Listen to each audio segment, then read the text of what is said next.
Hello and welcome back, and Happy New Year if this is the first time you're watching the video in the new year. Now 2026, and for regular subscribers you'll know that just before the turn of the year there, I got myself a new project that I won on eBay. And I'll put some pictures of it up here now. It's a Jaguar XK8. So this video, we're going to be working on that for a little while. It's absolutely freezing in here. It's been frozen overnight. The Jag's outside with a cover on it. I can't get it in the garage because it won't start. I can't push it in here because I don't have the uphill of this garage and driveway. Doing that by myself is just impossible. And the windows are all the way down. So I don't know what kind of state it's in. But anyway, since the last video, I want to thank the Jaguar people on forums, the Jaguar XK8 community, I guess. John at To The Garage. Everyone has been so helpful with suggestions about why this car may not be starting. And everyone's been suggesting things like, have I tried the key batteries, have I done a hard reset, make sure the key fob internals are all clean. So yes, I've done all of that, right? I've done all of the stuff that you could check for free essentially. I've done all the stuff like checking the battery voltage, checking fuses, checking the key fobs are good, the batteries are good. I've replaced both. You know, checking the voltage in the battery, making sure the doors are locked and all the rest of it. I've tried literally all of that, which is absolutely fine. So I appreciate everyone chipping in. But I think I found the culprit. Come on, I'll show you. Okay, so let me get my multimeter out of the way. This module here is called the security module, or the SLM security and locking module. And what this contains is a connection here, which is the aerial for your remote key fobs, which on the car aren't working. And this has actually got a unique code there for this specific vehicle, right? So there's the name of it there. It's X100 security and locking module, and there's a frequency there. So the earlier cars I've found out all have 433 frequency, right? And with the issues that we're having on this car, they all point to the components that this module is essentially responsible for. So the locks, the central locking, the key fob activation of opening and closing the central locking, and the boot lid, I believe, and the fuel cap button, which are both internal to the vehicle, also don't work. Plus, the keys that work through this have an error message, as you saw in the last video, within the engine control module, stating that it's looking for a security input, right? So, lots of things are pointing back to here, right? And a couple of red herrings that I'll get into when we get out to the car, and I'll show you the connections that are loose that I thought might be a problem, but apparently they're not. And this module here, I took out the vehicle. Now don't worry, I'm putting it back in. I'll show you how to install it in installations, the reverse, the removal, etc. So you won't miss out on removing this. But John at To The Garage is showing people how to extract this module from the car. It sits beneath the fuse box in the boot. And it's quite easy, it's 3 bolts, and you lift it up and a few bits and pieces to pull out plastic tab wise. So, looking at this box, you'll have no idea there's an internal problem. You can look at the connections here and see if there's any obvious browning or corrosion. In my case, there isn't. And to get this box open, good idea to get a trim tool, in this case 2 trim tools, and put them down in between. You can see my hands are shaking, it's absolutely freezing. Put them down in between the latches here and simply pop each one out. This type of thing, the edges of the box want to pop back in, they just want to latch on all the time. So I was just putting a second trim tool down to stop that happening and working my way along and popping them out. And eventually you'll get to a stage when this cover will come off. And just as a side note, notice the branding on that cover? Ford, right? So a lot of these components are very similar. So if you've seen my short video, you'll have noticed that I took this out already. And looking at the back side of this electrical circuit board, most of the components and most of the soldering points look good. Now hold on a wee second, I'll get a light. Right, so most of these soldering points, looking at it here again now with you, most of them look very shiny and very nice and very clean, with the exception of one. This one down here. Now, this component circuit board will lift out, but it's connected to these ports or connections at the side, so it comes out in a 1. Now, I've taken mine out completely. There is a ribbon here that's attached to a connection under here. When you first pull this out, the ribbon will stay attached. You have to disconnect the ribbon to remove it completely. So just be careful if you're taking this out for the first time, don't go whoosh, because you'll rip the ribbon. So the ribbon does go in one way, so I took a picture of it before I removed it to remind myself what way it goes back in. Now, let's see if you can see this on camera, right? So, down at the bottom left here, do you notice a little white kind of circle and some browning around that solder point right there? This one. Can you see that? When you flip that around, we see a burnt out component. Now when I first looked at it, I thought it was a capacitor, but it isn't. And as you can see, that component is basically burnt. It's caught fire, it's burnt, and it looks as if it's complete and utterly broken, doesn't it? Okay, so you can see that is completely burnt out. And as you can see there, thanks again to the Jaguar XK8 community, it says MOV1, so that's metal oxide varistor, or varistor, however you want to pronounce it. And I wasn't entirely sure what this component did, but I've subsequently found out that this component is essentially like a surge protector for the rest of the components on this board. So if a power surge was to happen, this component does its job, and the power, instead of going through to the rest of the circuit, goes through here, and in this case it's blown it. So there's been, at some point in time, a power surge through this vehicle, and I think I know why, because someone's tried to start it from the bonnet, and they could have started it with a 24 volt power pack for all I know. They could have tried jump starting it from a car with a bigger battery. The voltage was just too much. I don't know precisely what happened. I do know that the previous owner did try to jump start it with some form of booster pack, and it looks as if it's blown this component. Now, again, thanks to the Jaguar community and people that have been responding to my various questions on this, apparently the circuit board should function if I remove that burnt out component. And if I take that component out, if another power surge was to happen, the whole board would go. But that's not going to happen under my watch. I'm not going to start the card by jump starting it. I'm not going to hook it up to a big booster pack. I'm not going to give it any more than the lovely 12 to 14 volts that it's going to get when the alternator's on.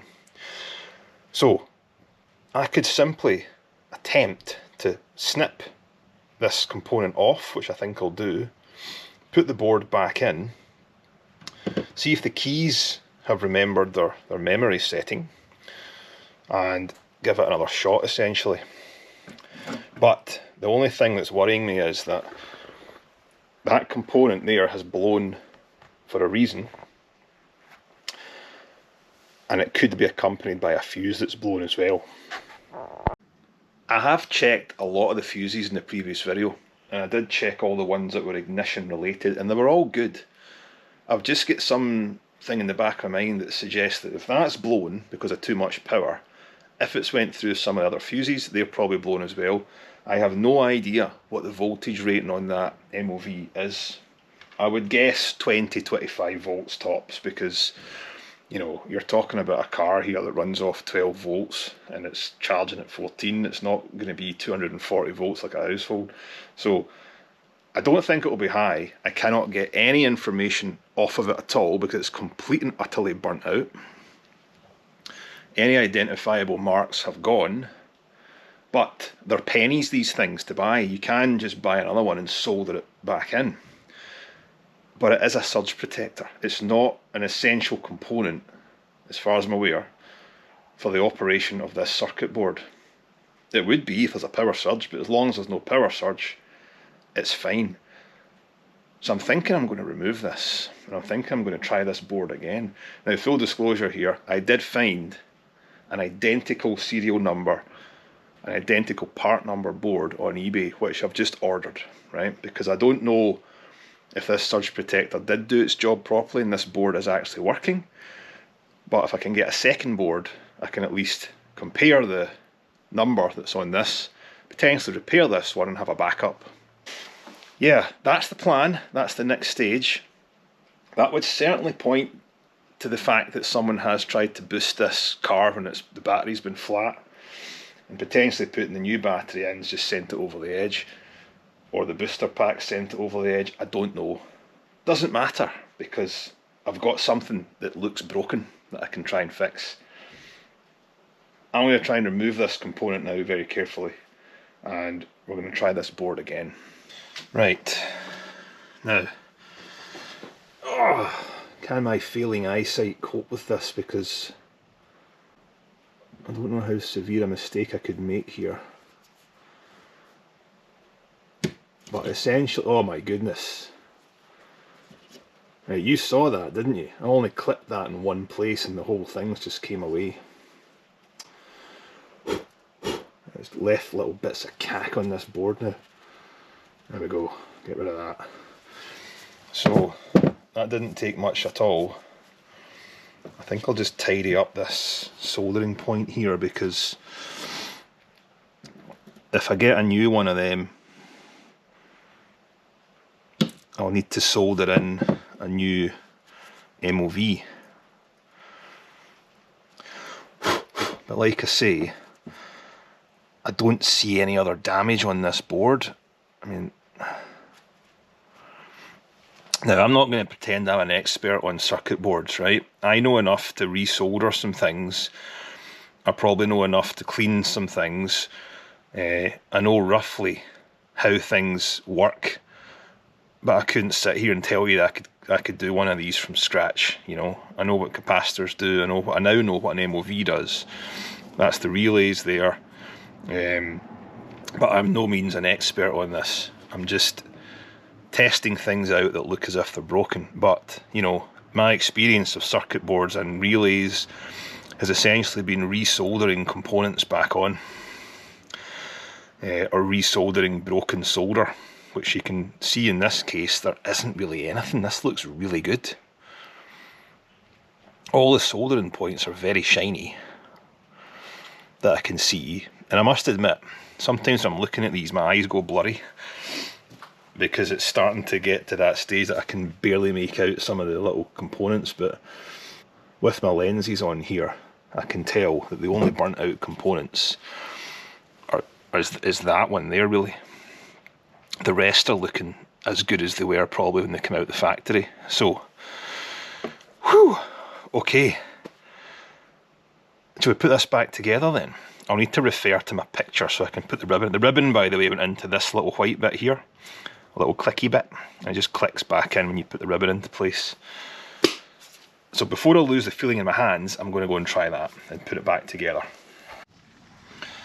Right, so with the circuit board facing that way, the ribbon goes in with the writing towards the bottom, which, as you can see here, this ribbon's dated the 14th of August 1996. And I took a photograph of it with the lid of the component this way, and the ribbon will go in that way. So it's a little bit footery, so forgive me if I cover the camera here, but I need to get this right because the ribbons only go in one way, and if it doesn't work, it's probably because it's in the wrong way. And I've got that the correct location now, and it locks in like that, and that's it. I'm just going to double check that I've got that in enough, because my hands literally are freezing off me here, and if I don't do it right this time I'll need to take the whole thing out and do it again. Just double check it's pushed in all the way. Looks like it. That's good for me. And then you close this off by pressing it down. Now, that looks exactly the same as the way it's there, because I didn't actually take out the ribbon from this side. And this little circuit board here is the aerial connection for your remotes. So that's coming in, it's bending round like that, twisting, and the 14th of August is facing down the way. So as far as I'm aware, that's put in correctly. So let's put this circuit board back in, because it twists around like that. And you can't really get this part wrong because the connectors slot in like so, like that, and then this bit goes back on. I think that's it. This bit goes back on and clips in about 1, 2, 3, 4, 9 places. Oh, I hate these clicky things because they just want to eat your fingernails and eat you alive half the time. So let's see if we can edge this back in. Being extremely careful, of course, not to damage anything, but at the same time using enough force to get the damn thing to go back in. Right, that's a handy hint. Take pictures of these things before you start dismantling them, because you will forget. You might think, oh, that's easy to remember, I'll just deal with that once I put it back together, but you do forget these things. It's really easy to do that. Right, okay, so there we go. Come on, clickies, and you go. And these are probably going to be easy to break because it's nearly 30-year-old plastic. So I have to be extremely careful here. Like I say, I have ordered another unit, but I do want to get this working for my own understanding of it. And the fact that, you know, you can't buy these brand new anymore. I want to be able to have a backup. Oh, goodness gracious, it's freezing. Come on. So close. There we go. That's it. Good. Right, and that's you. Sealed unit again. Now,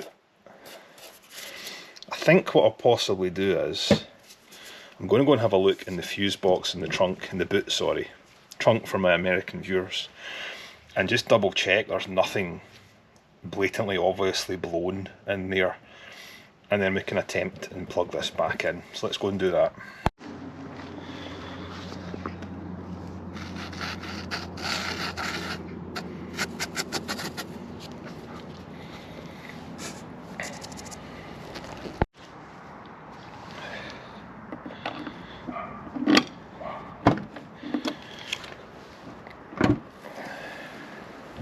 I do hope this has retained some level of charge because it is freezing. So that's where the security module's housed. This unit here is essentially the fuse box, and these connectors are what goes into it. So I think we'll just hook it back up, getting rid of the wildlife, and then I'll check the fuses on top here. Now here's the red herrings I was talking about, right? So this car came with a little blade connector on the end of this hooked into nothing, and this hooked into nothing. And I've had a couple of viewpoints and people helping me out, asking me, or me asking them, what the heck are these for? So someone suggested it was for a fuse and a charging point for dealerships to use when the cars were new. And I got another suggestion from someone saying that it's possibly for sat-nav. It could have been housed in there, but both have said not required for the operation of the vehicle. So I'm just going to leave them out the equation, and we're going to hook this back up and we'll give it a shot once we've checked some fuses. Alright, so in testing everything here, I've got the battery out and I'm testing these mega fuses for continuity. So I've got one over on the bench. I'll show you how I test for that in a second. Right, excuse the mess of the bench, I have been doing various other things. So here's one of these mega fuses, 250 amp, and sometimes in the back of them you can see if the line is broken, just like a regular fuse, but in this one it's solid, so you can't really tell. So what we do is, to test for continuity, you get your multimeter, and you set it to the ohms or the beep setting. So in my case it's away down here, right? And then what you can do with that is get the probes for the multimeter, and if you press them together they should beep, and it will show a zero reading, zero on the multimeter, right? So do that on the fuse, just get one end, and we've got a zero reading on the fuse, which means it's good and it hasn't blown. Right, so I can test the other fuses in the same manner, but I still suspect it's something to do with the software needing to be told to come out of security mode or immobilize mode, because I'm really checking everything belt and braces here to make sure there's nothing obvious it could be, and that rules this particular fuse out. And that's both on the right hand side of the fuse box for the mega fuses tested, both continuity perfect.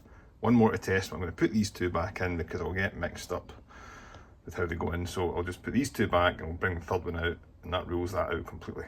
And that's the third and final one tested, and all are good. So some of these do have a little window at the back, and you can tell if the line has been broken, but these ones are okay. So let's go and put these back.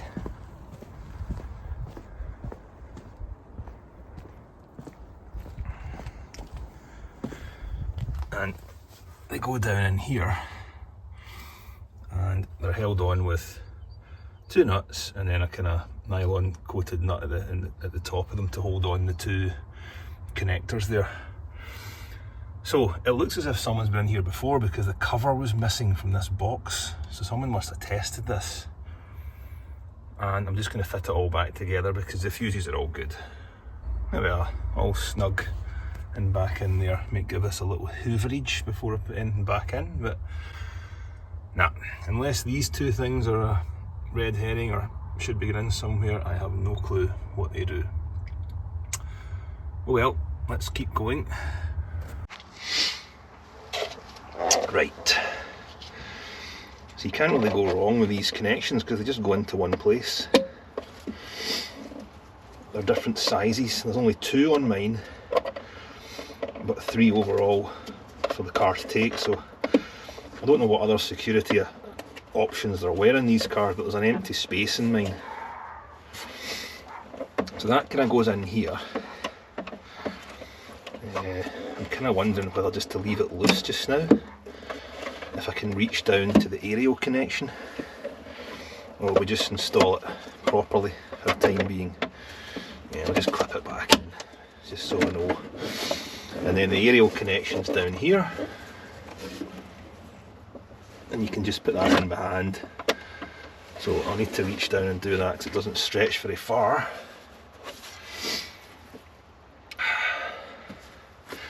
Actually, I could probably do with removing this battery connection clamp here just to give me some more room, but I'm going to remove that.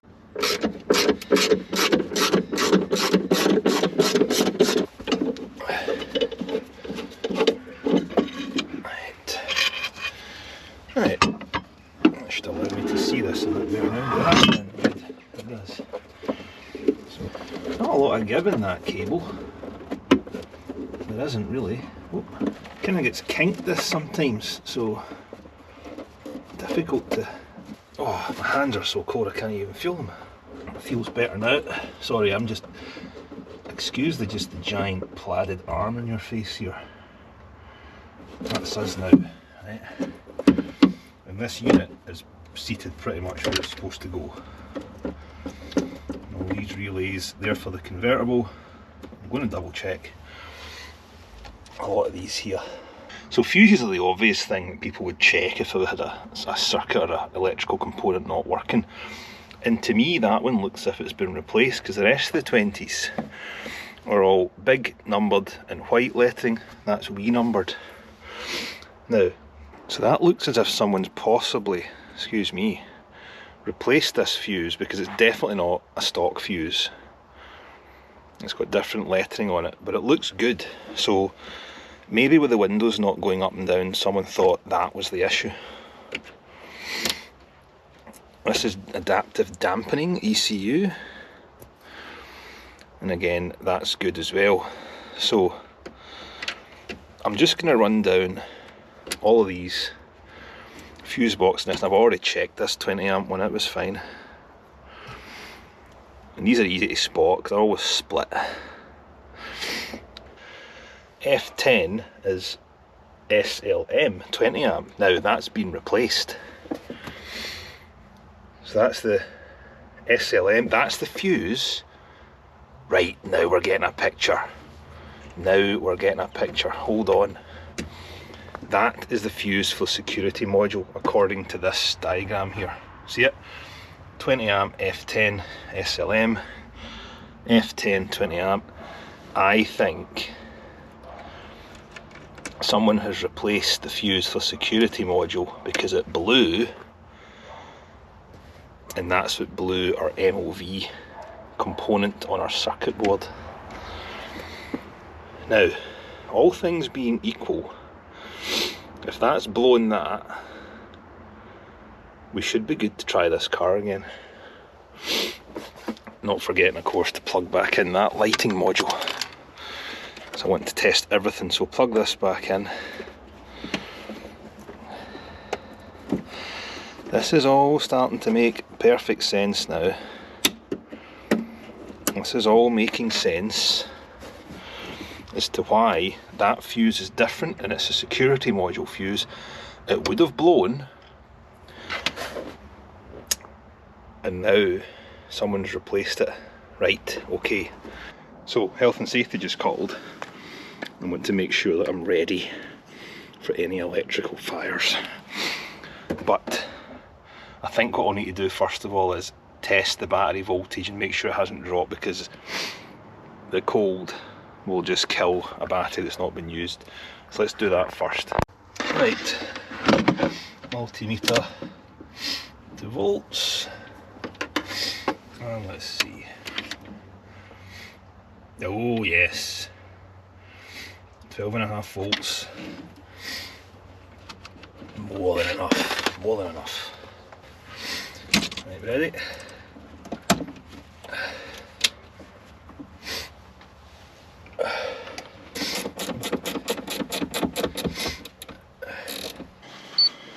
Well, no joy. Still absolutely nothing, still exactly the same state we were in last time. It could be that that circuit board is actually fried.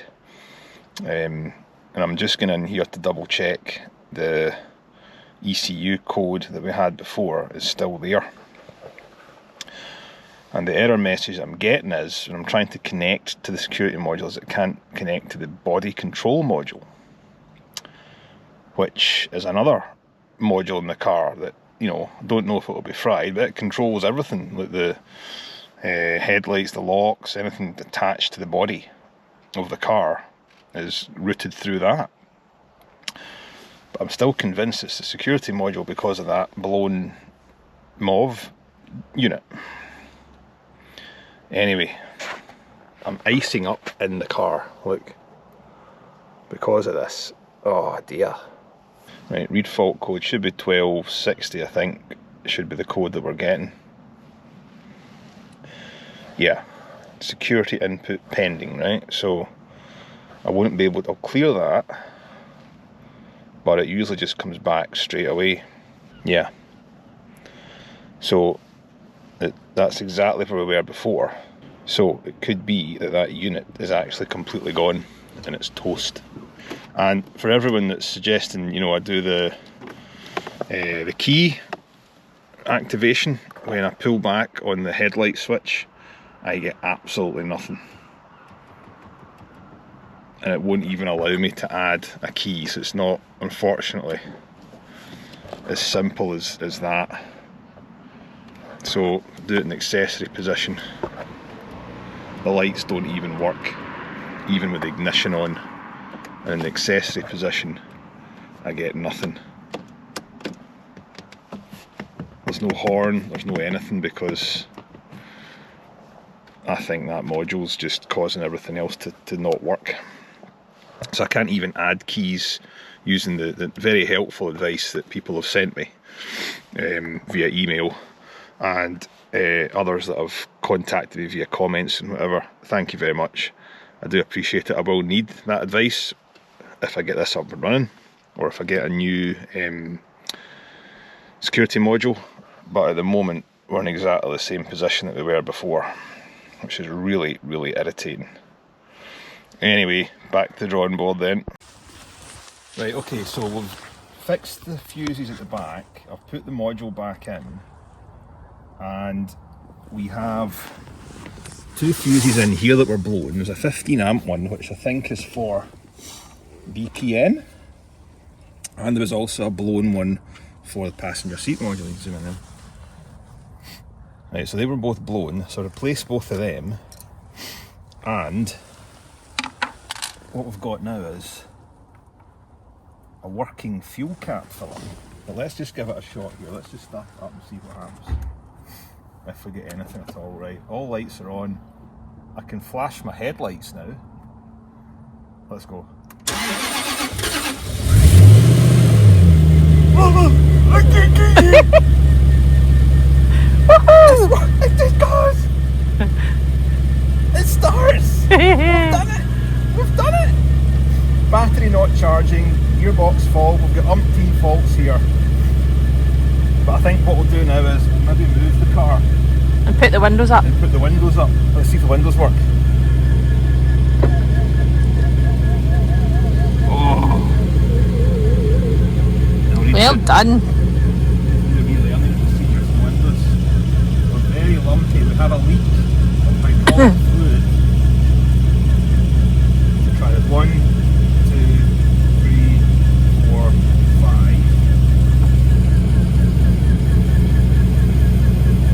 1, 2, 3, 4, 5. Why are you doing that? It resets the window. Do it the driver's side as well. Close this.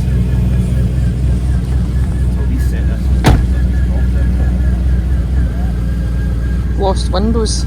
Yeah, I've lost windows. Nothing's blown. I've got all sorts of error messages happening. The heat works. The radio comes on. I think the lights are coming on. Hi there. Hi there, Merry Christmas. I think the lights have gone. Yeah, your lights aren't working anymore. Something's blown. Yeah, the windows aren't down. Stick it off and then back on. Yeah, let's try it. I think it won't work again. Comfort feature works. Like that works, and I was just thinking that. Good, right. Okay. I think what we'll do is just let me leave it in the window.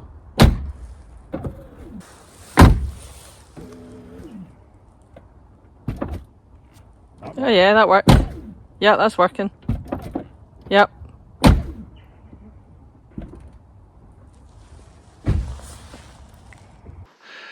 I am genuinely blown away. I cannot believe it. We've got every error message under the sun, but I really don't care. The thing starts. Now I can finally get my garage cleared up and possibly get it in here, but the windows go up. I can leave it outside with a bit of confidence. Right, let's go and see. Let's go and see her. Where the heck are my keys? I've lost everything. I have lost everything. I'm too excited. Genuinely. Right. I genuinely can't believe this. I really can't. I'm going to watch the windows even do the wee thing. Watch.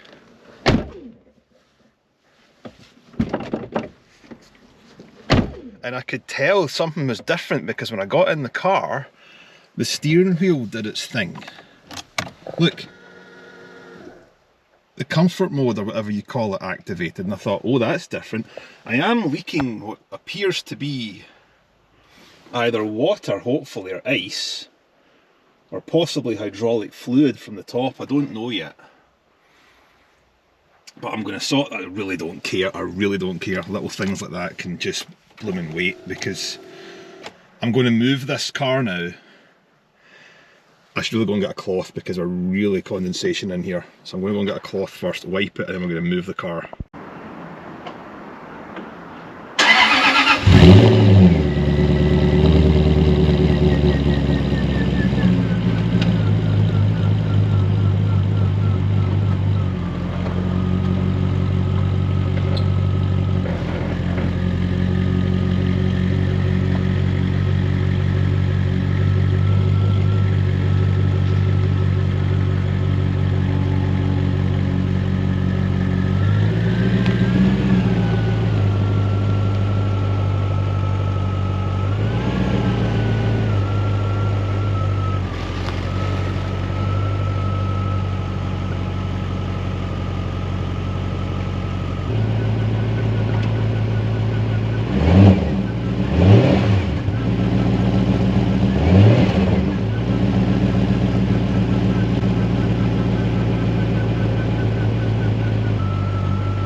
Right, so we do have a charge. The battery's up to 12.8 volts. But I'll have to test it another time. I'm just so pleased right now that it's working. I can't tell you. This is the best video I've ever made on my YouTube channel, because I am genuinely so happy that I've got that working. I don't care that it's got every error message under the sun. The engine turns over and it moves. I'll get umpteen other problems to deal with on it, but that, anyone that's done this type of thing before, that is the best moment you'll ever get. You hear that crank, you hear it starting, and I've managed to move the vehicle under its own power. Fantastic. Let's go and take a look at it, will we?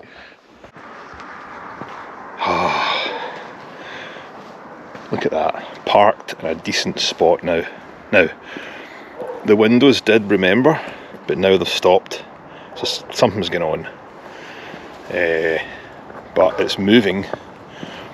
I'm not seeing any obvious signs of leakage anywhere where it's been sat. You can see the angle it was sitting at, and I noticed the headlights came on for a bit and then they stopped working, so who cares, we'll figure all this out. I wonder if actually the key fobs still don't work. I'll probably have to add them back on, but there's a lot of other problems going on right now. And I've left it unlocked. So, but as soon as I replaced that fuse in the interior, all the interior lights started working again. So I wonder if actually, what is the procedure? Is it 3? Oh yeah, that's right, you put the key in, right, and then you hold the stock for the, oh I can't remember, what is the procedure for adding your key fobs back on? I can't recall, wait till I go and get it. Right, got the procedure now. Thank you very much to a subscriber and to various other people that have posted this online. So let me just set you up here. I think I do need 2 hands for this. Right, hold the headlamp switch on, and that now my headlights icon is on. Turn ignition key to position 1 auxiliary. Why is it not doing that? Flash.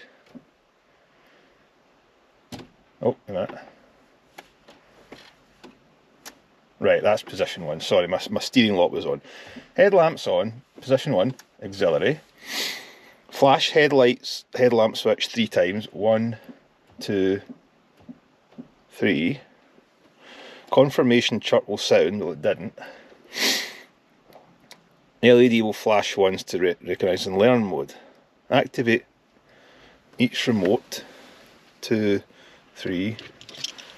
1, 2, 3. Switch ignition off. Switch ignition off.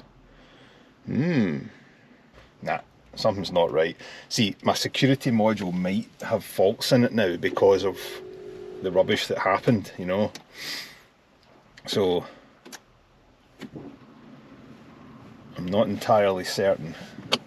Let's just hear it again. Let's just clear all these nasty faults. Nasty faults. Go away, battery not charging. Look at that, we're up at 17 volts here. Something's obviously not right. Anyway.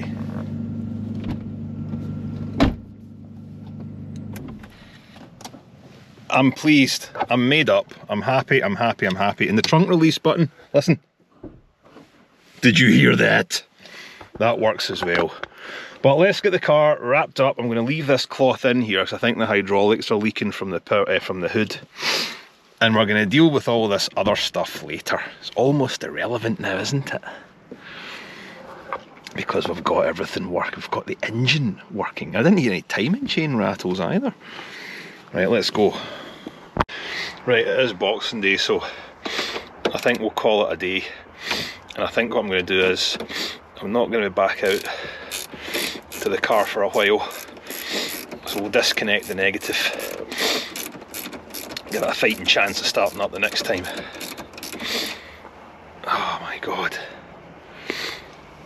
Off you come.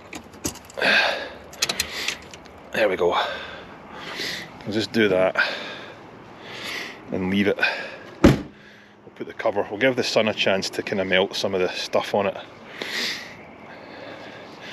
And I'll take in my fire hazard kit. Thank God we never needed that. Whew. There we are. There. That's us. Enough for one day. We've done what I wanted to do, which was move the car so I can get the Mustang in it a bit easier, because it was a tight squeeze where it was sitting. But that's us. We are done for the day. Look at that. Hey, look at that. I suppose I better lock it now that people can actually steal it. Let's see. I forget how to. Just that way. Yeah, that's us. We're locked. Well, I'm not joking you. The most satisfying and the best video I've ever done on my channel, by far. By far. Can't believe it. And we've got loads of errors to work on, loads of things wrong, plus that the alternator voltage is the thing that's kind of worrying me. Maybe that's what caused the thing to blow in the first place. And like I say, I do have that second security module. I do have that coming in the mail. I might just end up replacing it because the key fob still won't sync and won't work. They won't, using that procedure, they won't activate. I'll have to try it using my code reader though. I will do that in the next video.